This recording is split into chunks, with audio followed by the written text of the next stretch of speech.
Hello प्यारे साथियों, नमस्कार मेरे भाई। कैसे हैं आप सब? मैं आशा करता हूँ आप सब साथी एकदम बेहतरीन होंगे। और साथ ही ये आप लोग देख रहे हैं कि जो यूपी एसआई और यूपी पुलिस, ये खास तौर से जो क्लास आपको देखने को मिल रही है, ये पूरी तरीके से खास तौर से यूपी एसआई के लिए ही डिजाइन की जा रही है। और जितने भी सवाल आपको इस क्रैश कोर्स के अंतर्गत यूपी एसआई और यूपी पी के स्पेशल जो क्वेश्चंस हैं, जो मेरे भाई हिंदी एग्जाम मतलब हिंदी के पेपर में आपको एक एग्जाम में कहीं ना कहीं देखते हुए मिले होंगे, या फिर आए हुए हैं, या आने की संभावनाएं हैं। कुछ ऐसे क्वेश्चंस कोई रखे गए हैं, बहुत ज़्यादा टफ प्रैक्टिस नहीं है, ना बहुत ज़्यादा इजी है। बस भैया एक मॉडरेट तौर पे रख रहे हैं ताकि आप कुछ क्वेश्चन सही भी हो जाएं, कुछ क्वेश्चन टफ भी रहेंगे, तो उससे आप समझ पाएंगे कि आपके लेवल कैसे हैं। इन्हीं के साथ साथ आज हम लोग इसी सेट का करेंगे आज तीसरा रूप। आप देखेंगे 2 सेट कंप्लीट हो चुके हैं। यदि जो साथी अभी तक 2 सेटों को कंप्लीट नहीं किए हैं मेरे भाई, वो जाके प्लेलिस्ट से 2 सेटों को कंप्लीट करेंगे।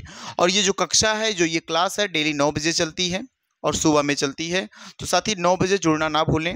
और जो साथी पहली बार क्लास को देख रहे हैं वो अपने अन्य सभी साथी तक पहुंचाने का प्रयास करें। चैनल को सब्सक्राइब करेंगे और वीडियो को आगे भैया प्रमोट करेंगे आप लोग। आते हैं आज के सेशन का पहला सवाल आपके सामने होगा। इस सेशन के जो पहले सवाल देखो दिए गए हैं, आप बिल्कुल ध्यान देना मेरे भाई। एक एक सवाल बहुत ही मोस्ट है ना। और ये जो भी मोस्ट क्वेश्चंस हैं, इन सभी क्वेश्चंस को बहुत ध्यान से और बहुत आराम से पढ़ के आंसर देना आपको। देखो ना, ओष्ठ दीर्घ स्वर का उदाहरण कौन सा है? आपको बताना भी, ओष्ठ भी है, दीर्घ है, और क्या भी है, स्वर है। आप जानते हो स्वर के एक तो ह्रस्व स्वर होता है, एक दीर्घ स्वर होता है। अगर यहां से तोड़ के हम दिखाएं आपको, बोलोगे साथी यहाँ पे दो, एक ह्रस्व स्वर होता है, एक कौन सा स्वर होता है, एक ह्रस्व स्वर होता है, और एक स्वर हो जाता है दीर्घ स्वर। एक स्वर कौन सा हो जाएगा? दीर्घ स्वर। अगर मैं आपसे बोलूंगा ह्रस्व स्वर कौन कौन से हैं, तो ह्रस्व स्वरों की संख्या कितनी बताई गई होगी? बोलोगे सर ह्रस्व स्वरों की संख्या जो वो 4 है। कौन कौन से ह्रस्व स्वर हैं? तो बिल्कुल याद होना चाहिए सर, छोटा आ, छोटी ई है, छोटा ऊ है, और ये रू, देखो, और री है। क्या हो जाएगा भाई? री। ये 4 तो कौन से हैं? तो ह्रस्व स्वर हैं। अगर मैं दीर्घ स्वर की बात करूंगा तो दीर्घ स्वरों की संख्या कितनी? तो बोलोगे सर दीर्घ स्वरों की संख्या 7 है। और इस तरीके जो दीर्घ स्वर है वो कौन सा? एक तो बड़ा आ, एक मेरे भाई बड़ी ई हो जाएगा। ठीक है, ऐसे आगे बढ़ेंगे, बड़ा ऊ, और उसके बाद ए है, फिर ए हो जाएगा, ओ हो जाएगा, ओ हो जाएगा, और औ हो जाएगा। इस तरीके से ये आपके पास 7 दीर्घ स्वर हैं और ये 4 लघु स्वर हैं। तो आपसे भैया ओष्ठ दीर्घ स्वर पूछा है, तो यहाँ पे लघु स्वर की कोई बात नहीं होगी। क्या ये लघु स्वर है कि नहीं है? देखो ऐसे ही ऑप्शन के हम उड़ा सकते हैं। कैसे भैया? कि बोलो साथी ये तो लघु स्वर है, ये भी लघु स्वर है, ये भी लघु स्वर है। नहीं याद है, कोई दिक्कत नहीं सर, दीर्घ स्वर से हमने आंसर लगा दिया। ओष्ठ सर, देखो ऊ पद्मिनिया नाम ओष्ठ हो, ये अगर आपको याद होगा। नहीं याद है तो बिल्कुल आप क्लास देखेंगे। आका सा वर्डे दीर्घा, इचू ऐसा नाम तालु, ऋतु रसा नाम मूर्धा, याद होगा। वैसे भी यह आता ऊ पद्मिनिया नाम ओष्ठ हो। ओष्ठ से ऊ वर्ड जितने होते हैं वो सब बोले जाते हैं। यहां से कौन सा राइट आंसर आपका हो जाएगा? ऑप्शन नंबर डी आपका राइट आंसर होगा। नेक्स्ट क्वेश्चन पे आते हैं। किसी व्यक्ति, वस्तु या स्थान के नाम को क्या कहते हैं? सीधा सीधा डिफिनीशन है, परिभाषा है। किसकी परिभाषा भैया? संज्ञा की परिभाषा है। किसी व्यक्ति, वस्तु या स्थान के नाम को हम क्या कहते हैं? संज्ञा कहते हैं, है ना। सर्वनाम किसे कहते हैं? बोलोगे संज्ञा के स्थान पर प्रयोग किए जाने वाले शब्द, है ना। क्या लिखोगे?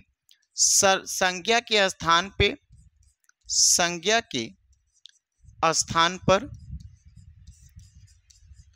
प्रयोग होने वाले शब्द, प्रयोग होने वाले शब्द, प्रयोग होने वाले शब्द सर्वनाम कहलाते हैं, है ना। सर्वनाम कहलाते हैं। क्रिया कार्य का जहां होना पाया क्रिया होता है। जो संज्ञा, संज्ञा और सर्वनाम की विशेषता बता, जो संज्ञा सर्वनाम, जो संज्ञा और सर्वनाम की क्या करता हो? यह विशेषता बताता हो। जो संज्ञा और सर्वनाम की विशेषता बताता है, विशेषता बताता है, सॉरी विशेषता बताता है, जो संज्ञा और सर्वनाम की विशेषता बताता है, वहां पे क्या हो जाएगा, संज्ञा और सर्वनाम। थोड़ा सा देखेंगे भैया, किसका किसका विशेषता बताएगा, संज्ञा और सर्वनाम की विशेषता बताएगा। यहाँ पे आप लिख सकते हैं सर्व और संज्ञा और सर्वनाम की जो विशेषता बताता है उसे हम क्या कहते हैं, उसे हम कहते हैं विशेषण। जो कार्य, जहां पे कार्य का होना पाया जाए, कार्य का होना पाया जाए, होना पाया जाए, वहां पे क्या होगा, क्रिया हो जाएगी। तो यहाँ पे सही आंसर कौन हो जाएगा, आंसर नंबर ए आपका राइट आंसर होगा। नेक्स्ट क्वेश्चन की ओर हम आगे बढ़ते हैं। अगला क्वेश्चन आपके सामने है, परिवार संज्ञा का कौन सा प्रकार है, बताना। परिवार वर्ड जो लिखा गया भैया, संज्ञा का किस रूप में आता है ना, संज्ञा के किस रूप में आता है बताइएगा। तो देखेंगे साथी, संज्ञा के कितने भेद बताए गए होंगे सर, संज्ञा के कुल 5 भेद बताए गए थे। एक कौन सा था, एक व्यक्तिवाचक संज्ञा था, एक व्यक्तिवाचक संज्ञा है, एक क्या था, जातिवाचक संज्ञा था, एक जातिवाचक संज्ञा था मेरे भाई, एक और था भाववाचक संज्ञा, एक था भाववाचक संज्ञा, और एक क्या हो जाएगा भैया, पदार्थवाचक, पदार्थवाचक या द्रव्यवाचक बोल सकते हैं, या क्या बोल सकते हैं भैया, द्रव्यवाचक बोल सकते हो। और एक और आपको याद होना चाहिए, और वो कौन सा भैया, समूहवाचक हो जाएगा।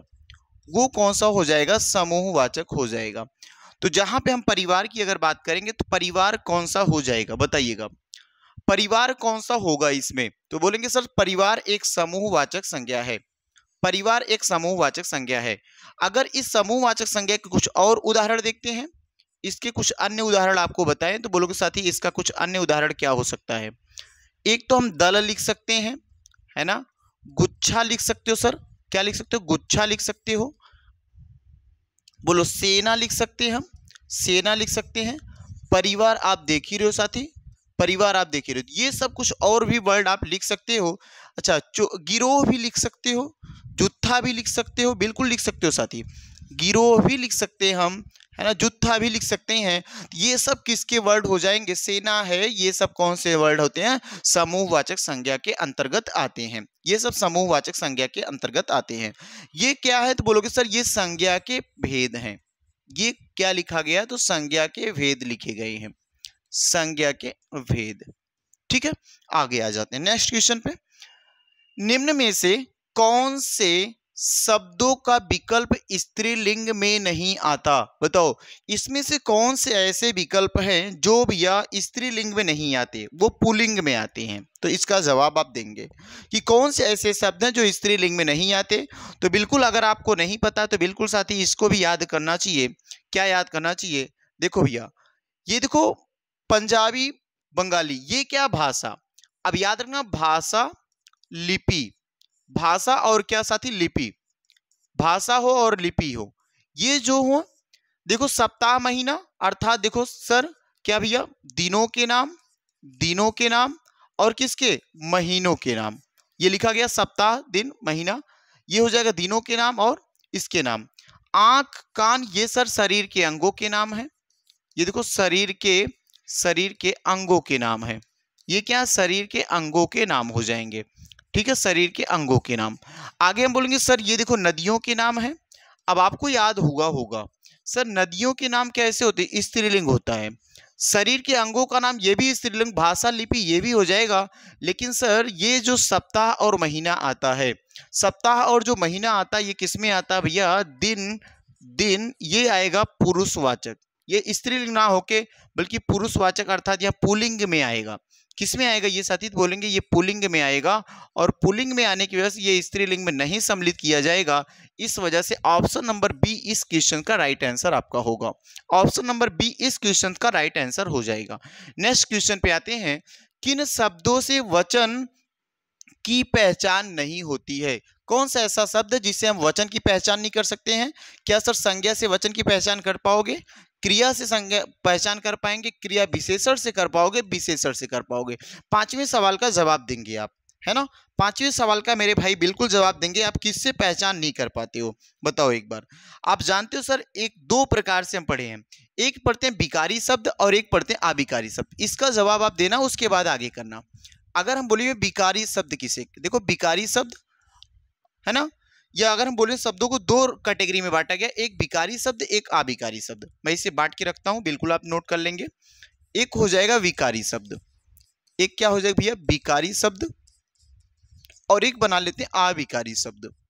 ध्यान से देखना आप, एक विकारी शब्द बनाया, एक कौन सा, अविकारी शब्द बना दिया। अब विकारी शब्द कौन कौन से होते हैं सर? विकारी शब्द में याद रखना, विकारी शब्द में कौन कौन आते हैं? तो विकारी शब्द में संज्ञा सर्वनाम, याद रखना, संज्ञा आता है। इसके बाद क्या आता है भैया, सर्वनाम आता है, सर्वनाम आ जाएगा। और क्या आती है सर, विशेषण आएगा, विशेषण आएगा। और एक और लिखना, कौन सा, क्रिया विशेषण। ये क्या है भैया, तो ये बोलोगे साथी, ये सब विकारी शब्द हैं। विकारी शब्द किसे कहते हैं? एक चीज और ध्यान देना चाहिए कि भैया जिस भी शब्द में देखो, जो भी जिसके अंदर लिंग वचन, क्या, लिंग वचन एवं कारक, लिंग वचन कारक और पुरुष के आधार पर परिवर्तन हो जाए, के आधार पर परिवर्तन हो, लिंग पुरुष कारक के आधार पर परिवर्तन हो, तो वहां पे क्या होगा बोलोगे साथी, वहां पे हो जाएगा विकारी शब्द। तो संज्ञा सर्वनाम विशेषण क्रिया विशेषण क्या हो जाएगा, ये संज्ञा सर्वनाम विशेषण और क्रिया विशेषण क्या हो जाएगा, बोलेंगे भैया यहां पे तो हो जाएगा ये संज्ञा सर्वनाम, सॉरी विशेषण नहीं रखेंगे यहाँ पे, क्रिया क्रिया है केवल, सॉरी हाँ ठीक, क्रिया है केवल, ठीक, क्लियर ना भाई, यहाँ पे विशेषण नहीं रखेंगे, क्रिया विशेषण। विशेषण जो क्रिया विशेषण आता है वो तो आएगा अविकारी में, यहां लिख सकते हो क्रिया विशेषण, बिल्कुल भाई, क्रिया विशेषण, यहां लिख पाएंगे क्रिया विशेषण। यहां पे लिखते हो सर क्रिया विशेषण अव्यय बोलते हैं इसी को, क्या बोलते हैं, अव्यय। यहीं पे बोलते हैं क्रिया विशेषण अव्यय, समुच्चय बोधक अव्यय, देखो समुच्चय बोधक अव्यय, और ऐसे आगे आगे आते हैं समुच्चय बोधक अव्यय, और ठीक आगे लिखेंगे भाई समुच्चय बोधक के बाद संबंध बोधक अव्यय। क्या लिखोगे, संबंध बोधक अव्यय, संबंध बोधक अव्यय। और चौथा लिखेंगे क्या भाई, देखो क्रिया विशेषण अव्यय, समुच्चय बोधक अव्यय, संबंध बोधक अव्यय, और एक होता है विस्मयादि बोधक अव्यय। क्या लिखोगे, विस्मयादि, है ना, विस्मयादि बोधक अव्यय। ये देखो क्या हो जाते हैं, ये ऐसे वर्ड हैं, ये ऐसे शब्द होते हैं जिसमें लिंग वचन कारक और पुरुष के आधार पे कोई परिवर्तन नहीं किया जा सकता, उसे हम बोलते हैं अविकारी शब्द। तो यहां देखो सवाल ही कह के रखा है, जिन शब्दों से वचन की पहचान नहीं होती, भैया वचन की पहचान तभी होगी जब वहां पे उसके अनुसार परिवर्तन किया जाता होगा। जब उसके अनुसार परिवर्तन करेंगे तभी तो पहचानेंगे। तो जब हम वचन के अनुसार परिवर्तन नहीं कर पाएंगे तो वो भैया कौन वर्ड होगा, बोलोगे अविकारी शब्द होंगे। अविकारी शब्दों को वचन के अनुसार हम परिवर्तित नहीं कर सकते। जब नहीं कर सकते तो वो किस में आएगा, बोलोगे सर ये अविकारी शब्द में आएगा, जो क्रिया विशेषण है। यहाँ पे ऑप्शन नंबर सी आपका राइट आंसर हो जाएगा। नेक्स्ट क्वेश्चन पे आपके सामने आते हैं, इनमें से अधिकरण का बोध चिन्ह कौन सा है, बिल्कुल बताएंगे आप। अधिकरण का बोध चिन्ह कौन सा है, सब साथी मेरे भाई जो भी हैं आप एक बार मेरे साथ लिखने का प्रयास करेंगे। भैया क्या कर्ता, देखो लिखना आप सब लोग, कर्ता कर्म करण, क्या लिखेंगे, कर्ता कर्म करण। देखो कर्ता ने कर्म को करण से संप्रदान के लिए, या पहले लिख लो संप्रदान फिर लिखो अपादान। क्या लिखेंगे, संप्रदान के लिए अपादान, अलगाव के केस में, ठीक है ना भैया, अपादान। उसके बाद लिखेंगे संबंध, उसके बाद अधिकरण, संबंध हो जाएगा। क्या लिखेंगे, संबंध। उसके बाद साथी लिखेंगे अधिकरण, और लास्ट में लिखेंगे संबोधन, अधिकरण, और एक लास्ट में लिखेंगे संबोधन। क्या लिखेंगे, संबोधन। अभी आपको पता होना चाहिए साथी यहां पे क्या क्या लिखना होगा। जैसे आप संबोधन में जानते हैं भो, है ना, अरे, अजी, है ना, ये सब लिखते हैं, अरे, ये सब जब वर्ड आते हैं तो वहां पे संबोधन का है। अधिकरण में सर, अधिकरण में पर होता है। और देखो संबंध में क्या होता है, का, का, की, के, और देखो यहीं पे लिखेंगे रा, री, रे लिख लो, ये वर्ड हो जाते हैं। अपादान में सर से किसके द्वारा? अलगाव के केस में, अलगाव की स्थिति में। किसकी स्थिति में भैया? अलगाव की। जैसे पेड़ से पत्ता गिरता तो पत्ता गिर गया, पेड़ से अलग हो गया, तो अलगाव के। संप्रदान के लिए, संप्रदान क्या लिखेंगे? संप्रदान के लिए, ठीक है ना, संप्रदान के लिए हो जाएगा ये, बिल्कुल याद, या संप्रदान के लिए या तो को लिख सकते हो आप, ठीक है। कर्ता, कर्ता की पहचान ने से करते हैं, कर्म की पहचान कर्ता ने कर्म को, और करण की पहचान किससे भैया? से। किससे करेंगे? तो से कर लेंगे, या से करण या के द्वारा भी कर सकते हो आप, कोई दिक्कत नहीं, से या के द्वारा। ये देखो इतनी पहचानों को आपको लिखना चाहिए या याद रखना चाहिए। जिन साथी को नहीं याद है अभी भी मेरे भाई याद कर लो, एक दो बार आप याद। कर्ता ने कर्म को करण से या के द्वारा, संप्रदान के लिए, अपादान से, अलगाव के केस में, संबंध में का, की, के, रा, री, रे, अधिकरण में पर, और संबोधन में हे, भो, अरे, ठीक है। तो यहाँ पे देखो इनमें से क्या का अधिकरण, अधिकरण का बोधक चिन्ह कौन सा है? तो अधिकरण में भैया से कर्ता, देखो से किस में आएगा? करण में आएगा, है ना। में भैया में तो हो सकता है, को बोलो कर्म में आएगा, ने किस में आएगा? बोलोगे सर ने, ना, नी, ने संबंध है, तो बिल्कुल बोल सकते हो ये क्या है, तो बोलेंगे साथी ये बोल सकते हो करण है, ये करण की पहचान है। ने क्या है? तो ने संबंध की पहचान करेगा, ने किसका भैया? संबंध का। को किसकी पहचान भैया? कर्म का। यहाँ पे राइट आंसर आपका क्या होगा? में, और यही में किसकी पहचान करवा रहा? तो अधिकरण की पहचान करवा रहा है। चलें आगे, बहुत शानदार लगा होगा ये क्लास। आगे आते हैं, जो साथी पहली बार इस हमारे चैनल पे आए हुए हैं वो सभी साथी अपने सभी साथियों तक चैनल को बिल्कुल शेयर करेंगे मेरे भाई, है ना। आपका इतना तो कर्म बनता है, आपका भी इतना फर्ज बनता है कि एक भाई होने के नाते भैया आप सपोर्ट करें, ठीक है। आगे बढ़ते हैं, सवाल नंबर 7वां। सवाल नंबर 7वां क्या है कि सर्वनाम का भेद इनमें से कौन सा नहीं है? इसका मतलब हमें सर्वनाम के भेद तो जानने के साथ साथ भेदों के प्रकार भी जानना पड़ेगा। कौन कौन से भेद हैं? तो बताओ भैया। गुणवाचक, प्रश्नवाचक भैया प्रश्नवाचक सर्वनाम में है, संबंधवाचक ये भी है, निजवाचक ये भी है, गुणवाचक नहीं आता। गुणवाचक सर क्या? गुणवाचक तो विशेषण है, गुणवाचक क्या साथी? गुणवाचक विशेषण है। यहाँ पे कौन सा ऑप्शन राइट हो जाएगा? सवाल नंबर 7 का राइट आंसर कौन सा है? बोलोगे सर सवाल नंबर 7 का राइट आंसर ए है, गुणवाचक जो होता है वो विशेषण का प्रकार होता है। नेक्स्ट क्वेश्चन पे हम आते हैं। निम्नलिखित प्रश्नों में या निम्नलिखित प्रश्न में वाक्य के संरचना के आधार पर उसका भेद बताइए। बताना एक बार। निम्नलिखित प्रश्न में वाक्य के संरचना के आधार पर उसका भेद बताइए। अनु ने देखकर निबंध लिखा। अनु ने क्या किया भैया? देख कर निबंध लिखा। बताना यहाँ पे क्या सही हो जाएगा। अनु ने देख कर निबंध लिखा, कृदंत है पूर्वकालिक। सर पहले देखो, देखो ध्यान से देखना साथी, हमने बताया था अभी कल भी इस टाइप का सवाल आया था, जहां पे कर वर्ड आए तो अनु ने पहले क्या किया? देखने का काम किया।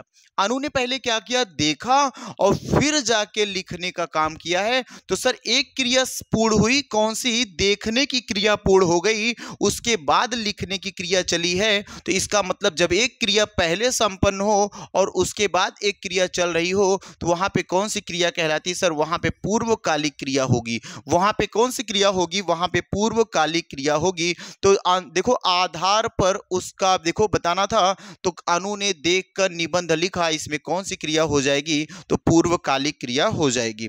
नेक्स्ट क्वेश्चन देखेंगे।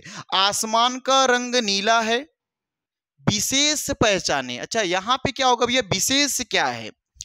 विशेष किसे कहते हैं सर? जिसकी देखो विशेषण, विशेषण विशेष आपको पता होना चाहिए सर। विशेष इसमें से क्या है? क्या नीला? सर ये नीला तो नहीं हो सकता। क्यों नहीं भैया? क्योंकि ये देखो रंग नीला है, तो विशेषता किसकी सर बताई जा रही है? तो विशेषता सर आसमान की बताई जा रही है। जिसकी विशेषता बताई जाए वही तो होता है सर। आकाश नहीं, आसमान दिया है तो आसमान रखे, आकाश नहीं रख सकते। ओके, ऐसा नहीं आसमान और आकाश दोनों साथ दिया आकाश नहीं। सेंटेंस में आसमान लिखा तो आसमान को आपको सही करना होगा। आ जाओ आगे। निम्नलिखित प्रश्न में 4 विकल्पों में से उस सही विकल्प का चयन करें जो रेखांकित शब्दों के सभी अव्यय के भेद हों। यहां तक देखो भैया, इस सेंटेंस यहां से है, सबने उसे बुरा कहा लेकिन वह अच्छा बना। यहां पे क्या होगा? यहां पे मेरे साथ यहां पे है लगता है, देखो सबने उसे बुरा कहा लेकिन वह अच्छा बना, विस्मयादि बोधक है। संबंध बोधक अव्यय है, वहां लेकिन पे लगाया गया है। समुच्चय बोधक अव्यय है। क्रिया विशेषण अव्यय है। बिल्कुल बताएंगे अव्यय कहाँ पे है, अव्यय कहाँ पे साथी, यहाँ पे बिल्कुल बताना आपको। लेकिन पे क्या लगा हुआ, लेकिन पे साथी लगा हुआ है अंडरलाइन, लेकिन पर रेखांकित किया गया है। अब इस सवाल का जवाब आपका क्या आएगा, बोलेंगे सर लेकिन जो एक वर्ड आता है वो समुच्चय बोधक में आता है, और समुच्चय बोधक में आने की वजह से इसको क्या इसमें रखेंगे, समुच्चय बोधक अव्यय के अंतर्गत रखेंगे। इसका राइट आंसर कौन हो जाएगा, सी वाला आंसर राइट हो जाएगा। ठीक है ना, आगे आते हैं।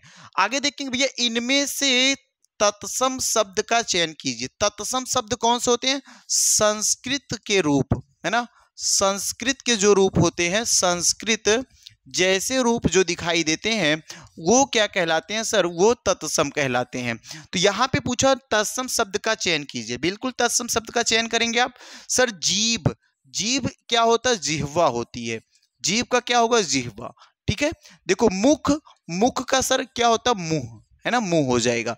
आगे कान, सर कान का कर्ण होता है, कान का कर्ण होता है। अगर दांत की बात करेंगे दंत हो जाएगा। बोलो कौन सा सही होगा यहाँ पे, तत्सम शब्द का चयन करना, कौन सा तत्सम शब्द का चयन करेंगे, इसमें कौन सा सही होगा बताना भैया।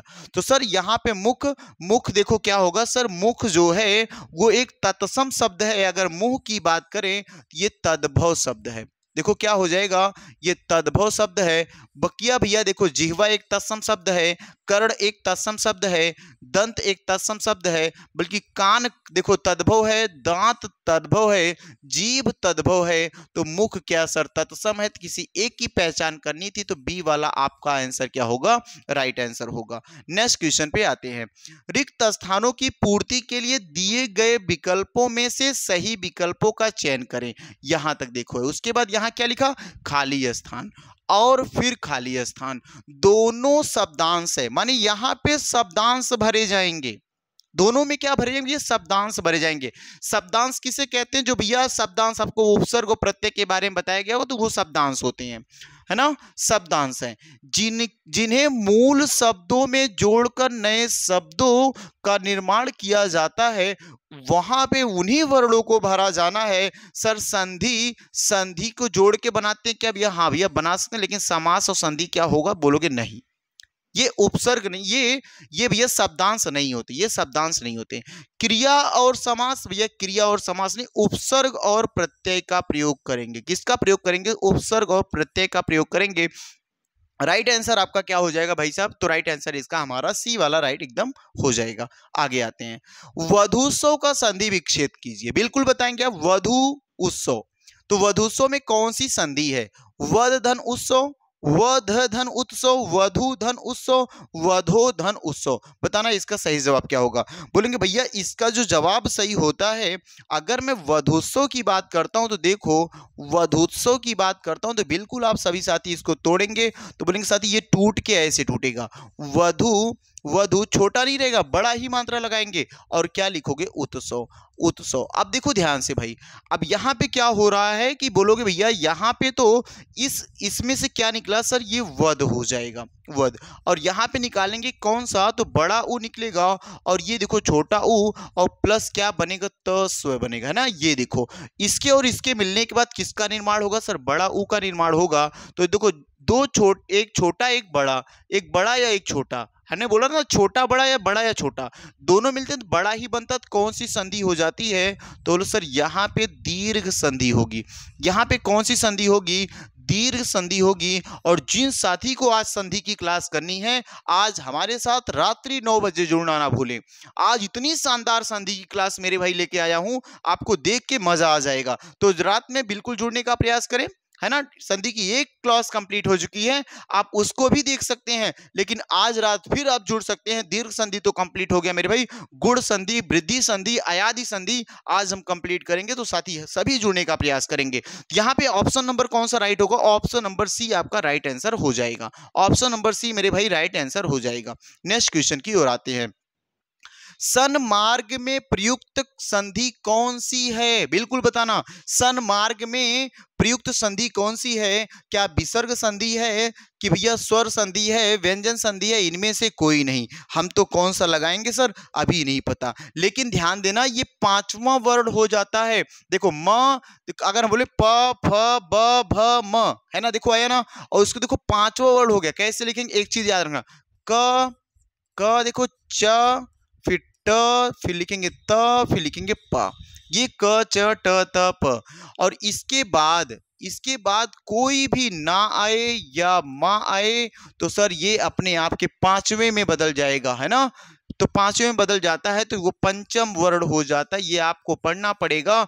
और पंचम वर्ण में कौन से हो जाएंगे सर, तो वो आपको याद होना चाहिए सर। ये व्यंजन संधि का उदाहरण होगा। किसका हो जाएगा? व्यंजन संधि का उदाहरण हो जाएगा। तो सन्मार्ग, अब बताना एक बार, सन्मार्ग में कौन सी संधि है? व्यंजन संधि है। मैं आपसे मेरे भाई पूछता हूं, सन्मार्ग का विच्छेद करके दिखाओ। आपसे मैं पूछता हूं, सन्मार्ग का विच्छेद करके बताओ। सन्मार्ग का विच्छेद क्या होगा, बताना। सन्मार्ग का विच्छेद क्या होगा भैया? यहां पे बिल्कुल सभी साथी बताएंगे। समधन मार्ग होगा कि देखो कि सपधन मार्ग होगा, कौन सा हो जाएगा?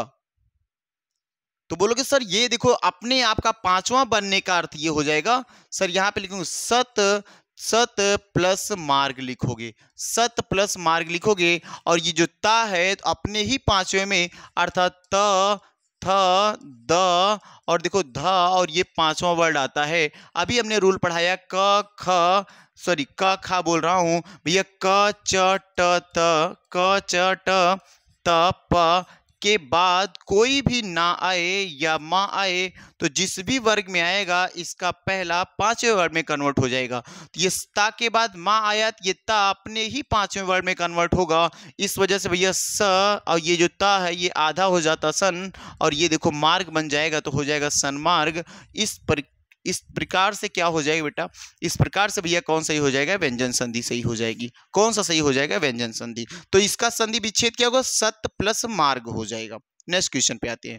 विग्रह की दृष्टि से दिए गए विकल्पों में से कौन सा विकल्प अनुचित है? माने उचित का मतलब तो ठीक ठाक बैठा होगा, अनुचित माने सही तरीके से उसकी जो बैठक व्यवस्था नहीं होगा। वन में वास, भैया वन में वास करने वाला वनवास हो जाएगा, वन में वास वनवास। ठीक है, आगे देख, देश पर निकाला ना, अब ये देश पर निकाला नहीं, यहां पे आप लिख सकते हो देश से निकाला। पर क्या निकाला होता सर? देश से निकाला हो जाएगा। क्या हो जाएगा? देश से निकाला हो जाएगा। ठीक है, देखो चंद्र का प्रकाश सर बिल्कुल सही है, इसे बोलेंगे चंद्र प्रकाश।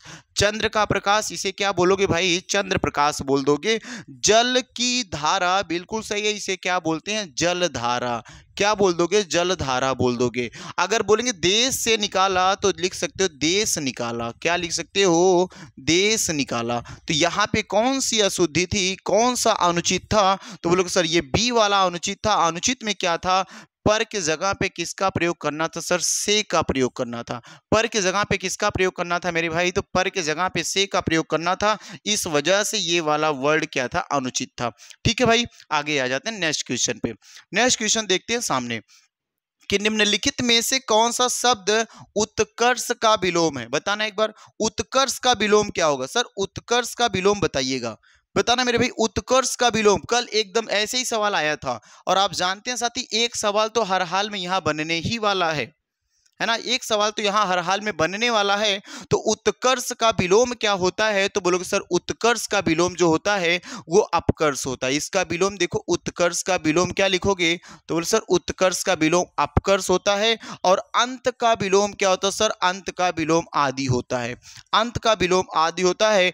पतन का विलोम सर, पतन का हो जाएगा उत्थान हो जाएगा। और सर इसका तो कुछ नहीं रखेंगे। ठीक है भाई, आ जाओ नेक्स्ट क्वेश्चन में। यहां पे कौन सा सही है? यहां पे कौन सा सही है? उत्कर्ष का अपकर्ष सही है। ठीक है, आगे आ जाओ। इनमें से कौन सा शब्द सांप का पर्यायवाची है? बिल्कुल सांप का पर्यायवाची आपको याद होगा सर, अही है, अही है। अच्छा, अही है, अभोग है ना, और गोकर्ण है। ये तीनों के तीनों हो जाएंगे, अर्थात इसका ऑप्शन नंबर डी इसका राइट आंसर हो जाएगा। तो आप जानते हैं एक सवाल पर्यायवाची भी आता है, एक सवाल मेरे भाई कौन सा आ रहा है, पर्यायवाची का आ रहा है, एक सवाल विलोम आ रहा है, एक सवाल देखिए ना, एक एक सवाल हर चैप्टर से टच होके आ रहा है। देखो यहाँ पे, इनमें से कौन सा शब्द कनक शब्द का अर्थ नहीं है। कनक भैया खजूर को कहते हैं, सोना को भी कहते हैं, धतूरा को भी कहते हैं। कनक मीन्स गेहूं भी होता है, कनक मीन्स गेहूं भी होता है, लेकिन छल जो है वो नहीं होता। छल जो नहीं होता, इसका राइट आंसर आप क्या मानेंगे सर, इसका राइट आंसर ए वाला ऑप्शन हो जाएगा। छल, देखो कनक का अर्थ छल नहीं होता है, ठीक है। खजूर भी होता है, सोना भी होता है, धतूरा होता है, गेहूं होता है, जबकि छल नहीं होता है। आ जाओ नेक्स्ट सवाल पे। अनिल, और देखो अनिल अनल ये भी एक का सही अर्थ देने वाला शब्द होगा। वायु अग्नि, अग्नि वायु, हवा पानी। सर ये तो हवा पानी नहीं हो सकता, हवा नहीं रखेंगे, हवा नहीं रखेंगे क्योंकि यहाँ पे वायु लाते तो सही रहता। सर पानी वर्ड यहाँ भी है, आग पानी, तो ये भी नहीं रखेंगे। अब आप बताना, अग्नि वायु है कि वायु अग्नि है, अग्नि वायु है कि वायु अग्नि है। तो बिल्कुल इसका जवाब आप सभी साथी देंगे कि सर अनिल का मतलब होता है वायु और अनल का मतलब क्या होता है, आग, है ना। अनिल का मतलब क्या होता है सर, वायु हो जाएगा, और अनल का मतलब क्या हो जाएगा, अग्नि हो जाएगा। इस वजह से राइट आंसर आपका कौन सा होगा, राइट आंसर ए वाला विकल्प हो जाएगा। विवेक और श्रुति लगभग एक ही उम्र के हैं। दो ऐसे व्यक्ति और जो बिल्कुल एक ही उम्र के हों, उन्हें हम क्या कहेंगे, उनके लिए एक शब्द होता है सर, जब दो लोगों की उम्र एक जैसी हो, एक जैसी, वहां पे क्या लिखते हैं, समवयस्क बोलते हैं, उसे समवयस्क बोलते हैं। बिल्कुल याद रखना, समवयस्क बोलते हैं। मित्र तो छोटे बड़े हो सकते हैं, वयस्क मतलब सबके लिए हो सकता है, लेकिन जब दो लोग एक ही लगभग उम्र के हों तो उसे हम समवयस्क बोलेंगे। आ जाओ नेक्स्ट सवाल पे। वाक्य में प्रयुक्त शब्द को क्या कहते हैं। सर वाक्य में प्रयुक्त शब्द को पद कहते हैं। आपको इतनी परिभाषा ही देखो दे दिया कि वाक्य में प्रयुक्त शब्द को क्या कहते हैं। सर वाक्य में प्रयुक्त शब्दों को हम पद कहते हैं। बिल्कुल शानदार जवाब होना चाहिए इसका। देखो, प्रेमचंद का साहित्य राष्ट्रीय चेतना का पूंजीभूत, यहां पे अंडरलाइन करेंगे सर, यहां पे देखो अंडरलाइन छोड़ देते हैं प्रिंटिंग वाले, देखो ध्यान देना सर, क्या कि प्रेमचंद का साहित्य राष्ट्रीय चेतना का पूंजीभूत ज्योति स्तूप है, रेखांकित शब्द की त्रुटि सुधारें। किसके अंदर रेखांकित है भैया, पूंजीभूत के अंदर रेखांकित है।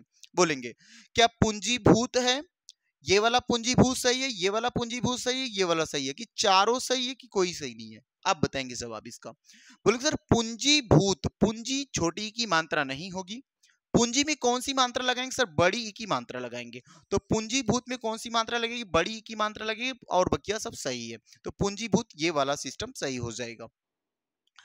दिए गए विकल्प में से सही का चयन कर प्रस्तुत वाक्य को पूर्ण कीजिए। यहां से देखो लिखा गया विकल्प, ये आगे विकल्प है कि गणेश जी महाभारत लिखने को तैयार हो गए। उन्होंने एक शर्त रखी कि कलम एक बार उठा लेने के बाद काव्य होने तक ही बीच में, ये देखो हो गया थोड़ा सा यहाँ कहीं मिस्टेक मेरे भाई, कहाँ मिस्टेक हुआ है, ये देखो गणेश जी महाभारत लिखने को तैयार हो गए। यहां देखो ये जो देख रहे हो भाई ना, यहाँ पे खाली स्थान है, यहाँ बीच में जो देख रहे हो यहाँ पे खाली स्थान है, यहाँ पे क्या भरेंगे, देखो यहाँ पे मिस्टेक, यहाँ पे खाली स्थान है, इस खाली स्थान में क्या भरना आपको, लिखा ना गणेश जी महाभारत लिखने को तैयार हो गए, यहाँ पे खाली स्थान कुछ आपको भरना है। उन्होंने एक शर्त रखी कि कलम एक बार उठा लेने के बाद काव्य, यहां भी खाली स्थान, यहाँ पे क्या भरना है, होने तक वे बीच में नहीं रुकेंगे। तो जवाब देंगे सर, यहाँ पे पढ़ते हैं गणेश जी महाभारत लिखने को तैयार हो गए, परंतु उन्होंने ये शर्त रखी कि कलम एक बार उठा लेने के बाद काव्य, ये हो गया घोषित, नहीं ये घोषित वर्ड नहीं सेट करेंगे, और उन्होंने एक शर्त रखी कि कलम एक बार उठा लेने के बाद अघोष किया, गलत हो जाएगा भैया, किंतु और क्या होगा, समाप्त हो जाएगा। बिल्कुल देखना शांति, क्या भैया कि गणेश जी महाभारत लिखने को तैयार हो गए, किंतु क्या लगाएंगे, किंतु उन्होंने एक शर्त रखी कि कलम एक बार उठा लेने के बाद काव्य समाप्त होने तक, क्या भैया, काव्य समाप्त होने तक वे बीच में नहीं रुकेंगे। बिल्कुल शानदार जवाब होगा कौन सा, ऑप्शन नंबर डी इसका हो जाएगा। नेक्स्ट सवाल पे आते हैं। मेरी जेब में 10 रुपए हैं, वाक्य में प्रयुक्त काल कौन सा है, बताना एक बार। बहुत ही बढ़िया सवाल है कि मेरे जेब में 10 रुपए हैं, ये तो वर्तमान दिख रहा है, लेकिन सर पूर्ण वर्तमान है का पूर्ण वर्तमान? देखो संदिग्ध भैया, संदिग्ध नहीं है, वो तो फिक्स बता दिया। संदिग्ध माने जो आप संख्या के दायरे में रहे, तो क्या यहाँ पे संख्या के दायरे में है, तो मेरी जेब में 10 रुपए तो फिक्स बता दिया, तो संदिग्ध कोई बात नहीं। अपूर्ण वर्तमान, सर अपूर्ण की बात ही नहीं की, क्योंकि कहानी पूरी हो चुकी है उसकी जेब में। सर संदिग्ध वर्तमान, संदिग्ध की बात ही नहीं कर सर, पूर्ण वर्तमान काल यहाँ पे क्या हो जाएगा भाई साहब, बिल्कुल राइट आंसर हो जाएगा। नेक्स्ट सवाल पे आते हैं। वाच्य कितने प्रकार के होते हैं? बिल्कुल लाजवाब आंसर है, होगा सबको आ रहा सर। वाक्य तीन, वाच्य के कितने रूप हैं? वाच्य के 3 रूप है। कौन कौन? कर्तवाच्य, कर्मवाच्य, भाववाच्य। बिल्कुल शानदार जवाब होगा। अगला देखेंगे, निम्नलिखित में कौन निर्देशक चिन्ह, कौन सा निर्देशक चिन्ह, निर्देशक चिन्ह कौन सा है? तो सर ये काकपद है, ये एकहरा दोहरा जो होता है, ये विस्मयादि बोधक है। इसका राइट आंसर कौन हो जाएगा? ये देखो बेवरा वाला, विवरण वाला चिन्ह ऐसे ही होता है। ठीक है, आगे आ जाते हैं। मुहावरा शब्द किस भाषा का शब्द है? बिल्कुल शानदार क्वेश्चन होगा ये, इतना मोस्ट क्वेश्चन। बताओ इसका जवाब कितने लोग का आएगा? सर मुहावरा किस भाषा का शब्द है? तो बिल्कुल साथी इसका जवाब आप देंगे, मुहावरा एक कैसा शब्द है, तो बिल्कुल बोलेंगे मुहावरा जो भैया ये कैसा, अरबी है, उर्दू है, फारसी है, हिंदी है? बोलो मुहावरा कौन सा शब्द है? बोलेंगे सर मुहावरा जो है वो कैसा शब्द है? मुहावरा क्या फारसी है? ना भैया, मुहावरा एक अरबी शब्द है। मुहावरा कैसा शब्द है? मुहावरा एक अरबी शब्द है। आ जाओ आगे। बोलेंगे अस्थाई भावों की संख्या मानी गई है, अस्थाई भाव की संख्या कितनी मानते हैं? तो बोलोगे अस्थाई भाव की जो संख्या सर वो 9 मानते हैं। 9 रस है तो 9 उसके अस्थाई भाव होंगे, तो यहाँ पे अस्थाई भाव की संख्या कितनी है? 9 है। 9 अस्थाई भाव बिल्कुल आप लिखेंगे। एक छंद में कितने चरण होते हैं? सर एक छंद में 3 चरण, 2 चरण, 4 चरण। बताना कितने चरण होते हैं? तो एक छंद की बात करेंगे सर, एक छंद में 4 चरण होते हैं। कितने चरण होते हैं? 4 चरण होते हैं। सममात्रिक छंद बोलते हैं उसी को, जहां एक या अनेक वर्णों की एक क्रम में एक बार ही आवृत्ति हो। माने जहां एक या अनेक वर्णों की, एक या अनेक वर्णों की, वर्ण की बात किया है, शब्द की बात नहीं की, वर्ण की बात की। जैसे आ जाए है ना, वर्ण की बात की है। एक क्रम में, एक ही क्रम में आए, एक बार ही आवृत्ति हो, माने बार बार नहीं हो, एक ही बार आवृत्ति हो, वह कौन सा अलंकार होगा? सर वहां पे कौन सा होगा? सर छेका, लाटा, श्लेष, श्लेष तो नहीं होगा, वीपसा भी नहीं होगा। लाटा में भैया ये भी नहीं होगा, लाटा में एकदम गुच्छा बना के रखते हैं, छेका अनुप्रास हो जाएगा। जैसे छेका अनुप्रास का एक उदाहरण लिख देता हूं मैं आपके सामने कि री जी रहसी रहसी, बोलते ना री जी रहसी रहसी, हंसी हंसी उठे। लिख दो, लिख लो, री जी, क्या लिख सकते हो साथी? रीज रहसी रहसी, रीज रहसी रहसी, रहसी रहसी, और लिखे हंसी हंसी उठ है। क्या लिखोगे? हंसी हंसी उठ है। ये देखो एक हो जाएगा यहाँ पे। अब देखो ये बिल्कुल सब सेंटेंस देखना है एक बार कि र झ देखो आया सेम ना, र ह स एक ही क्रम में, र ह स एक ही क्रम में, ह स देखो ह स आया ना, तो इसी को बोलते हैं एक ही क्रम में आ रहा होगा, वर्णों की एक क्रम में एक बार ही आवृत्ति हो, उसे क्या कहते हैं भैया? वहां पे छेक का अनुप्रास अलंकार, छेक छेक के आता रहता है। आ जाओ आगे। भक्ति काल को हिंदी साहित्य का स्वर्ण युग किस, इनमें से किसने कहा? अब देखो ये इतना मोस्ट इंपॉर्टेंट क्वेश्चन है और इतना ज्यादा कंफ्यूजिंग क्वेश्चन है भैया कि मैक्सिमम लोग क्वेश्चन गलत कर देते हैं। कैसे गलत कर देते हैं कि दो चीजों में कंफ्यूजन रहते हैं सर। एक तो लिखा गया है यहाँ पे स्वर्ण युग, क्या लिखा गया? स्वर्ण युग। और एक लिखा जाता भैया क्या? स्वर्ण काल। अब देखो है ना, भक्ति काल को स्वर्ण युग कहा है और भक्ति काल को स्वर्ग काल कहा है। बताना कौन कहा? तो बोले सर जो अगर भक्ति काल के स्वर्ग युग की बात करेंगे तो बिल्कुल याद रखना मेरे साथी, श्याम सुंदर दास। कौन लिखेंगे? श्याम सुंदर दास, श्याम सुंदर दास। अगर मैं आपसे बोलूंगा सर स्वर्ण काल किसने कहा, तो जॉर्ज ग्रियर्सन। किसने कहा? जॉर्ज ग्रियर्सन ने कहा। देखो किसने कहा? जॉर्ज ग्रियर्सन ने कहा। आचार्य रामचंद्र शुक्ल जी ने क्या कहा था, ये बताना आप हमको। आचार्य रामचंद्र शुक्ल जी क्या कहे हैं? बोलो भैया, आचार्य रामचंद्र शुक्ल जी क्या कहे हैं? और बाबू गुलाब राय दिए है ना, तो यहां पे याद रखना आचार्य रामचंद्र शुक्ल जी क्या कहे हैं। और एक मैं और सवाल पूछता हूं, हजारी प्रसाद द्विवेदी जी क्या कहे हैं? हजारी प्रसाद द्विवेदी जी लिखेंगे आप, हजारी प्रसाद द्विवेदी जी क्या कहे हैं? लिखेंगे हजारी प्रसाद द्विवेदी। हजारी प्रसाद द्विवेदी। अगर हजारी प्रसाद द्विवेदी जी की बात करेंगे तो लोग याद रखना लोक जागरण काल के इन्होंने, लोक जागरण काल, क्या कहा, लोक जागरण काल, लोक जागरण काल। और आचार्य रामचंद्र शुक्ल क्या कहते हैं, तो भैया आचार्य रामचंद्र शुक्ल जी भक्ति काल को भक्ति काल नाम दिए हैं। भक्ति काल को भक्ति काल किसने कहा, तो भक्ति काल को भक्ति काल। रीति काल को रीति काल किसने कहा, तो आचार्य रामचंद्र शुक्ल जी ही कहते हैं। चलो आ जाओ, बहुत मोस्ट इंपॉर्टेंट क्वेश्चंस हैं, यहां आ जाएंगे भाई। इनमें से 84 सिद्धियों में प्रथम सिद्ध कौन है, बताना एक बार जवाब इसका। 84 सिद्धों में प्रथम सिद्ध कौन से माने जाते हैं, है ना, बताना इसमें से। सर इसमें सबरपा, डोडिम्पा, सरहप्पा, लुइपा, ये सब आप जानते हैं 84 सिद्धि में जितने जो 84 कवि आते हैं उनके लास्ट वर्ड में पा ही आता है, उनके लास्ट वर्ड में क्या आता, पा आता है। और 84 सिद्धों में किसका गान, सर बौद्ध धर्म का, इसमें किसमें है, बौद्ध धर्म का। और 84 सिद्धों में प्रथम सिद्ध कवि किसे मानते हैं, तो बोलोगे सर सरहप्पा को मानते हैं। कौन मानते हैं, बोलोगे राहुल सांकृत्यायन प्रथम कवि मानते हैं। कौन, राहुल सांकृत्यायन, याद रखेंगे राहुल सांकृत्यायन इनको प्रथम कवि मानते हैं, ठीक है। और दूसरी एक बात याद रखें, इनकी एक रचना लिखना मेरे भाई, इनकी एक रचना कौन सी होगी, दोहा कोश हो जाएगी। इनकी एक रचना लिखेंगे जिसका नाम क्या है, दोहा कोश है, ठीक है। सरहप्पा, आ जाओ आगे। और यहाँ पे देखो पूर्वी भारत के जो वहां की परंपराओं का वर्णन किया गया है। पूर्व मध्यकाल को हिंदी साहित्य में इस नाम से भी जाना जाता है, अर्थात पूर्व मध्यकाल, उत्तर मध्यकाल, बिल्कुल याद होना चाहिए आपको। एक मैं लिखता हूं आदिकाल, एक लिखता हूं मेरे भाई आदिकाल, और एक लिखा गया पूर्व मध्यकाल, क्या लिखा, पूर्व मध्य काल। एक और मैं वर्ड लिखता हूं साथी, उत्तर मध्यकाल, एक लिखता हूं उत्तर मध्यकाल, उत्तर मध्य काल। और एक और लिखता हूं आधुनिक काल, क्या लिख दिया भाई साहब, तो बोलो भैया एक लिख दिया आधुनिक काल। ध्यान से देखो, दिख गया ना। आदिकाल को वीरगाथा काल भी कहते हैं, इसका अन्य नाम क्या हो जाए, वीरगाथा काल। देखो कंफ्यूज नहीं होना, वीरगाथा काल। सर पूर्व मध्य काल को भक्ति काल कहते हैं, भक्ति काल कहते हैं।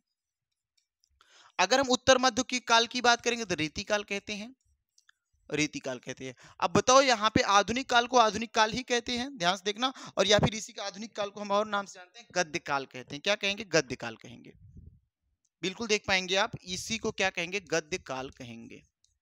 ध्यान से देखो। और मैं कुछ इसमें से आपको बताना चाहता हूं, बिल्कुल एक बार याद कराऊंगा। सर आप याद रखेंगे 1050 से लेके 1375 इसका सन माना जाता है। इसका 1375 से लेकर के कहां तक, तो 1700 माना जाता है। रीति काल का भाई साहब 1700 लेकर के 1900 तक माना जाता है। और 1900 से लेकर के 1918 तक इसको माना जाता है। तो बिल्कुल सभी साथी याद रखेंगे, है ना। अभी आप कल एक पढ़े थे क्या भैया, भारतेंदु युग कब से कब तक माना जाता है, तो ये आप लिख पाएंगे भारतेंदु युग, याद रखना चाहिए भारतेंदु युग। तो कब भैया, 1850 से लेकर के 1900 तक का मानते हैं। बिल्कुल सभी साथी इस सभी चीजों को याद रखेंगे, भूलेंगे नहीं। तो पूर्व मध्यकाल को क्या नाम देते हैं, सर भक्ति काल नाम देते हैं। गद्य काल को आधुनिक काल, रीति काल को उत्तर मध्यकाल, आदि काल को और किस नाम से जानते हैं, वीरगाथा काल या चारण काल के नाम से भी जानते हैं। आ जाए अगले सवाल पे, देखेंगे अगला सवाल क्या होगा भाई। अगला सवाल आपके सामने है, पद्मावत महाकाव्य कौन सी भाषा में लिखा गया है। भैया पद्मावत किसकी रचना है, तब तक आप बताएंगे। पद्मावत मलिक मोहम्मद जायसी, मलिक मोहम्मद जायसी की रचना है। किसकी रचना, मलिक मोहम्मद जायसी की रचना है। इनकी अन्य रचनाएं, इनकी अन्य रचनाएं याद रखना, अन्य रचना आखिरी कलाम लिख लेंगे, है ना, आखिरी कलाम, आखिरी कलाम, आखिरी कलाम, अखरावट लिख लेंगे, अखरावट लिख लेंगे, कन्हावत लिख लेंगे, कन्हावत लिख लेंगे। और ये बहुत इंपॉर्टेंट है। और बाकी आप एक जानते हैं भैया पद्मावत महाकाव्य, है ना। और इसमें क्या होता है, यहाँ पे किस राजा की बात की जाती है, तो यहाँ पे याद रहे भैया चित्तौड़गढ़ के राजा रत्न सिंह और सिंघल की राजकुमारी पद्मावती की बात होती है। तो कहाँ के राजा, बोलोगे चित्तौड़गढ़ के राजा। देखो यहाँ पे दो लोगों की है, ये चित्तौड़गढ़, चित्तौड़गढ़ के राजा कौन थे, रत्न सिंह, चित्तौड़गढ़ के राजा रत्न सिंह।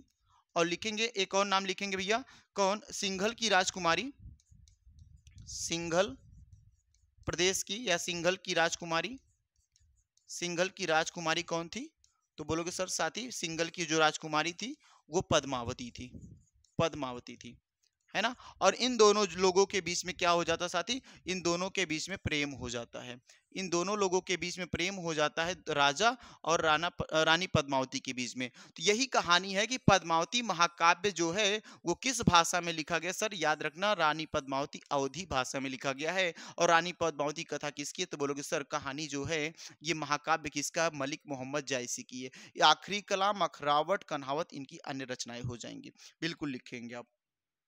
ठीक है साथी, आगे आते हैं नेक्स्ट क्वेश्चन पे हम बढ़ते हैं। अगला क्वेश्चन देखो है सन 1974 में साहित्य अकादमी पुरस्कार प्राप्त शिवमंगल सिंह सुमन, एक नाम आता है जिन्होंने भैया शिवमंगल सिंह सुमन, ये देखो आ गया। शिवमंगल सिंह सुमन की रचना मिट्टी की बारात, बहुत इंपॉर्टेंट रचना, मिट्टी की बारात किसकी है, शिवमंगल सिंह सुमन की। 1974 में साहित्य अकादमी पुरस्कार मिला, किस पे मिला भैया, ये इनका एक क्या है, काव्य है। किस विधा की कृति है, तो बोलोगे सर इनका एक काव्य है, ये बिल्कुल याद हो जाएगा आपको, ये इनका क्या है साथी, इनका एक काव्य है ना भाई। आगे आ जाते हैं, नेक्स्ट क्वेश्चन है देखो, लिखा गया परिंदे कहानी निम्न वर्णित में से किस कथाकार की है, भैया परिंदे, परिंदे पर नहीं मार सकते, तो बोलोगे परिंदे कहानी निम्न वर्णित में से किस कथाकार की है, भीष्म साहनी की है, मुक्तिबोध की है, निर्मल वर्मा की है, मुंशी प्रेमचंद की है, बताना। तो इसका जवाब जो हो जाएगा राइट आंसर मेरे साथी क्या होगा, तो 36 का राइट आंसर बताएंगे परिंदे। परिंदे रचना किसकी है, बोलो परिंदे रचना किसकी है, बिल्कुल याद रखना निर्मल वर्मा की है, ये किसकी है, तो निर्मल वर्मा की है। नेक्स्ट क्वेश्चन पे आते हैं, सन 2010 में साहित्य अकादमी पुरस्कार इनमें से किस रचनाकार को मिला है, बताना। साहित्य अकादमी पुरस्कार 2010 में किसको मिला भैया, बोलना। बोलेंगे साथी ये जो मिला हुआ है वो किसको मिला हुआ है, उदय प्रकाश को मिला हुआ है। किसके लिए भैया, बताना इसका जवाब, तो मोहनदास के लिए, इनकी रचना है मोहनदास, इनकी रचना लिखना मोहनदास के लिए इन्हें मिली है ये कहानी। ये पुरस्कार कब मिला, 2010 में साहित्य अकादमी पुरस्कार। एक सवाल मैं पूछता हूं 2021 में किसको मिला है, तो बिल्कुल लिखेंगे आप कि साथी 2021 में जो मिला हुआ है दयाराम सिन्हा को मिला है सम्राट अशोक नाटक पे। 2021 में साहित्य अकादमी पुरस्कार, साहित्य अकादमी पुरस्कार किसको मिला है, तो बोलेंगे जो साहित्य अकादमी पुरस्कार मिला वो दया प्रकाश सिन्हा को, दया प्रकाश सिन्हा को। किस में मिला सर, इनका एक नाटक था जिसका नाम आता सम्राट अशोक, क्या नाम आता, सम्राट अशोक। इनके एक नाटक है सम्राट अशोक, ये क्या साथी इनका नाटक है, ये नोट कर लेंगे आप। ठीक है आगे बढ़ते हैं हम, आ जाओ। ये कुछ अनुच्छेद है और आपको पता साथी अनुच्छेद आपके एग्जाम में आएगा और 3 सवाल लेके आएगा, 3 सवाल अर्थात 6 नंबर, तो आपको अनुच्छेद भी पढ़ना चाहिए। क्या लिखा गया है एक बार अनुच्छेद पढ़ के हम खत्म करते हैं। सभ्यता का कोषगत अर्थ है कि भल, देखो भल मानसी सज्जनता, अतः सभ्यता के अंतर्गत सामाजिक व्यवहार, रहन सहन, शिष्टाचार, अभिवादन की प्रणालियां, सम्मानजनक व्यवहार की रीतियां, विनम्रता, कृतज्ञता ज्ञापन आदि उदात्त मानवीय तत्व आ जाते हैं। इसके साथ ही रहन सहन, खान पान, रीति रिवाज तथा उत्सव आदि का जो भी समावेश किसी देश या जाति विशेष में उपलब्ध होता है सभ्यता के अंतर्गत आता है। किसी, अच्छा देखो बहुत शानदार पॉइंट है कि रीति रिवाज, उत्सव आदि जितनी भी घटनाएं घटती हैं वो सब किसके अंतर्गत आती हैं भैया, सभ्यता के अंतर्गत आती हैं। किसी देश जाति का चिंतन, धार्मिक क्रियाएं आदि भी सभ्यता के में ही समाहित होती या समाहित हो जाती हैं।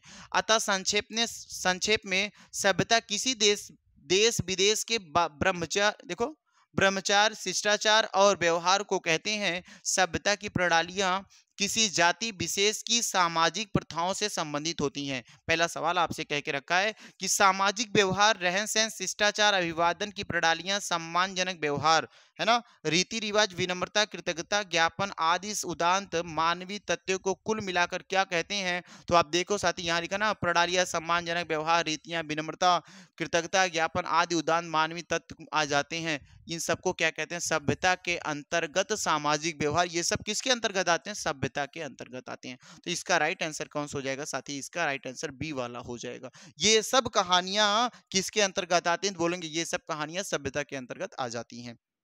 नेक्स्ट सवाल देखो कि धार्मिक क्रियाओं को किसका भाग माना गया है? अभी आप देखेंगे सर, जो भी धार्मिक क्रियाएं होती हैं, यहाँ देखो लिखा गया है, यहाँ पे देखो सभ्यता के अंतर्गत आता है किसी देश की जाति चिंतन धार्मिक क्रियाएं आदि भी सभ्यता के में ही समाहित हैं।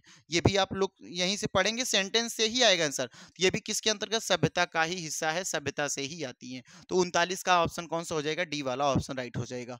किसी भी समाज में किसी जाति विशेष में फैली हुई प्रथाओं का संबंध भी किससे आता? भैया अभी यहाँ देखो आप पढ़े हो कि किसी भी समाज में रीति रिवाज विशेष, देखो ब्रह्मचर्य शिष्टाचार व्यवहार को कहते हैं, और देखो सभ्यता प्रणालियां किसी जाति विशेष के सामाजिक प्रथाओं में संबंधित होती हैं। ये भी किसके अंतर्गत आती है सर? ये भी सभ्यता के ही अंतर्गत आती हैं। तो इसमें तीनों को तीनों आंसर क्या सभ्यता की प्रणालियों में आते हैं, मनुष्यता में आते हैं, धार्मिक व्यवहार में आते हैं, जाति प्रथाओं से आते हैं। तो इसका भी राइट आंसर क्या हो जाएगा आपका? सर सामाजिक प्रणालियों से आते हैं। किससे आते हैं? सामाजिक प्रणालियों से आते हैं।